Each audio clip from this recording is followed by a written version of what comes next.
एक ही सेंटर में जब वैकेंसी के 70-80% बच्चे एक दो सेंटर से नियुक्ति के लिए एलिजिबल पाए जाते हैं, तो प्रश्न उठता है कि आप देखेंगे जितने भी आप या ग्रीन दाग दिख रहा है, ये सब 102 नंबर कोड के परीक्षार्थी हैं जो इसमें पात्रता प्राप्त किए हैं, जो क्वालिफाई हुए हैं।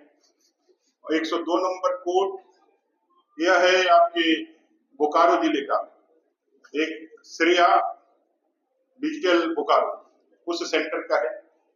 उस सेंटर से जितने भी टॉप किए हुए किसी भी क्षेत्र में, किसी भी विषय में, चाहे फिजिक्स हो, मैथ हो, केमिस्ट्री हो, ज्योग्राफी हो, अन्य सब्जेक्ट्स का, उसमें इसी सेंटर से बच्चों ने टॉप किया है। 102 का ये जितने भी मैं दिखा रहा हूं, ये सभी 102 बोर्ड जो श्रेया डिजिटल बोकारो है उसका है। दूसरा एक सेंटर है शिवा, ये शिवा इन्फोटेक रांची का है। और इस शिवा इन्फोटेक से भी बच्चे जो है वो लगातार उसमें सीरियली जो डॉक्यूमेंट वेरिफिकेशन के लिए जो आया, श्रेया डिजिटल से 513 क्वालिफाई करता है, 513, जिसमें सेंटर बोर्ड उसका 102 है। फिजिक्स में 142 बच्चे उसी सेंटर से क्वालिफाई कर रहे हैं। आपका केमिस्ट्री में 45, मैथ में 55, बायोलॉजी में 46, कॉमर्स में 60, हिस्ट्री में 15, इकोनॉमिक्स में 22, ज्योग्राफी में 62, हिंदी में 23, संस्कृत में 14, इंग्लिश में 29, कुल मिला के 513, मतलब कुल रिजल्ट का 14.21% सिर्फ एक सेंटर से। उसी तरह शिवा इन्फोटेक जो रांची से है, कोड नंबर 123, यहां क्वालिफाई होते हैं 279 बच्चे। एक धनबाद डिजिटल है जिसमें 7.73, एक धनबाद डिजिटल है उसमें क्वालिफाई करते हैं 271, वो भी 7.50। बाकी सेंटर्स में 2%, 3%। इस सेंटर में जो हम श्रेया डिजिटल की बता रहे हैं उसमें 14%, और बाकी जो सेंटर बता रहे हैं जहां पे सबसे ज्यादा ऑब्जेक्शनेबल लोगों ने बताया है, क्योंकि वो सारे छात्र झारखंड के ही हैं और सभी एक दूसरे से संपर्क में भी रहते हैं, तो उन लोगों ने साफ कहा कि इन परीक्षाओं में धांधली हुई है, सेटिंग्स हुई है, पैसों की लेन देन हुई है। हमारे पास पुख्ता सबूत है, जरूरत पड़ेगा तो हम उसको दिखाने का भी काम करें। कुल मिलाकर के जो फाइनल सिलेक्शन दिया गया, और सिलेक्शन देने के बाद जो उन लोगों ने तो ये भी कहा है कि जो बच्चे अच्छा किए, जिनको लेकर के कहा जा रहा है, सबकी जांच होनी चाहिए, और जांच निष्पक्ष रूप से होनी चाहिए, क्योंकि ये जो एग्जाम्स कंडक्ट करा रहे हैं, ये कौन कंडक्ट करा रहे हैं? ये कंडक्ट कराने वाले वही एजेंसी है जो जेएसएससी या सीजीएल में एग्जाम को लेकर के जिसको ब्लैक लिस्ट किया गया है, जिसकी जांचें चल रही है। ये कौन है? ये सतवत इन्फोटेक। ये सतवत इन्फोटेक जिसने जेएसएससी के पीजीटी का एग्जाम दिया, बाद में उसने जेएसएससी सीजीएल का एग्जाम दिया, जो जिसपे एसआईटी की गठन हुई। ये अलग बात है कि एसआईटी के गठन होने के बाद आज तक उसके पेपर लीक की कोई जांच नहीं हुई। जेएसएससी जेई की परीक्षा जो पूरी तरह से रद्द कर दी गई, वो भी इन लोगों ने किया था, और उसका एक कांड संख्या 227/22 रजिस्टर्ड भी हुआ है। सिर्फ एक व्यक्ति पकड़ा गया, लेकिन और उससे आगे किसी की कार्रवाई नहीं।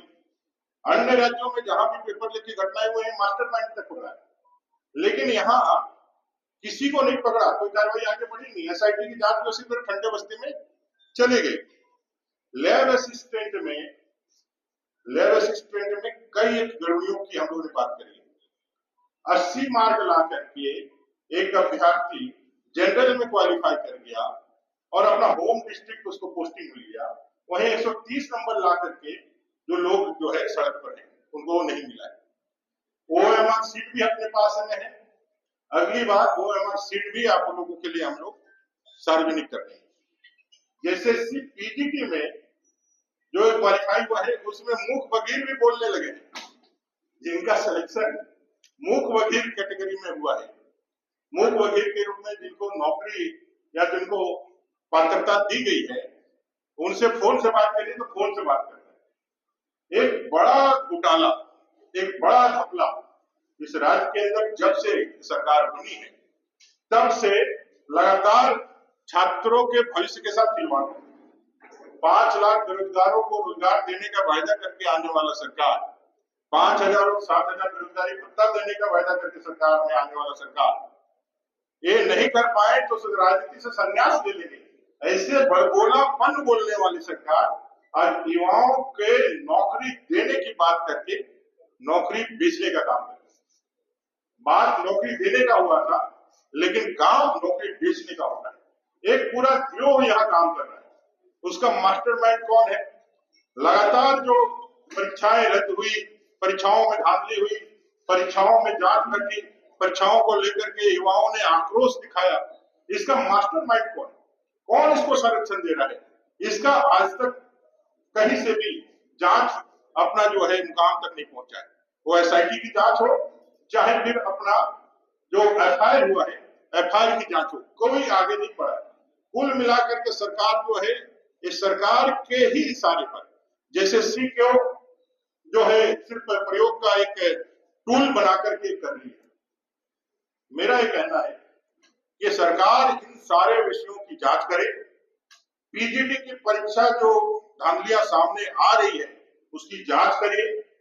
जब तक जांच ना हो, नियुक्ति ना हो, यह करिए, क्योंकि अगर नियुक्ति दे दीजिएगा तो बहुत सारे बच्चों के भविष्य के साथ अंधकारमय भविष्य हो जाएगा और उनका सपना टूट जाएगा। आप फ्री एंड फेयर जो हम लोगों ने अपने गवर्नमेंट में नौकरियां दी थी, एक भी एग्जामिनेशन में कदाचार का एक भी विषय नहीं आया था रघुवर जी की सरकार में, और लाखों नौकरियां हम लोगों ने दी थी। आज वो सब नियोजित है, नौकरियां कर रहे हैं। जब से सरकार ने एग्जामिनेशन लिया है, JPSC से लेकर JSSC में सभी एग्जाम्स कटघरे में खड़े, और एक केंद्र बिंदु कहीं ना कहीं रांची और अगल बगल हजारीबाग तक सीमित होता है। आज जैसे नीट के मामले ओएसिस संस्था तक आना हो या CBI की एंट्री झारखंड में होनी, उनसे इन्हीं लोगों का सूत्र जुड़ा हुआ है। मेरी ये मांग है छात्र हित में और राज्य हित में कि राज्य की सरकार ये जो JPSC, JEE, CGL से लेकर के लैब टेक्नीशियन से लेकर PGT, इसमें जो गड़बड़ियां दिख रही है उसकी जांच आपकी एजेंसी नहीं कर सकती है SIT। हमसे जुड़े रहने के लिए हमारे YouTube चैनल को सब्सक्राइब करें और नई वीडियो की नोटिफिकेशन के लिए बेल आइकॉन को दबाएं। अगर आप ये वीडियो Facebook पर देख रहे हैं तो लाइक जरूर करें और ज्यादा से ज्यादा शेयर करें। धन्यवाद।